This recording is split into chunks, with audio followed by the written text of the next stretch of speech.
Salut, je m'appelle Marc. C'est moi qui suis chargé de vous présenter le projet. Juste derrière moi, l'homme au téléphone, c'est Tom.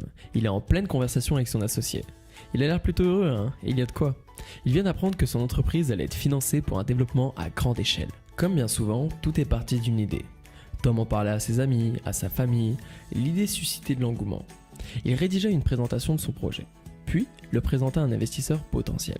Ce dernier fut enthousiasmé par le projet, mais n'ayant aucune garantie de résultat, il lui demanda de revenir avec des éléments concrets. Tom se lança à corps perdu à la recherche d'une entreprise pouvant l'aider à concrétiser son projet. Il se rendit compte rapidement que la tâche ne serait pas aisée.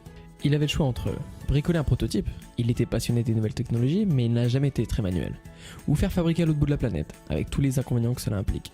De gros frais de création, une nécessité de produire en quantité dès le départ, et une logistique internationale à gérer.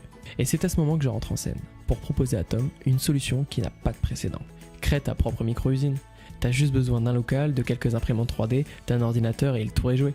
Le but n'étant pas d'avoir un produit parfait, mais de pouvoir tester à moindre coût ton idée afin de valider un potentiel développement à grande échelle. Eh bien, vous savez quoi? Tom a adoré. Dès le lendemain matin, il se lança à la recherche de tout ce qu'il lui fallait pour monter sa micro-usine, utilisa l'argent qu'il avait mis de côté et en quelques semaines, tout était prêt. Il put démarrer la production en série.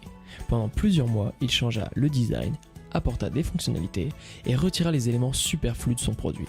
Tout ça grâce au retour des clients obtenus. Ses ventes ont ainsi continué d'augmenter. Il était temps pour Tom de passer à l'étape supérieure.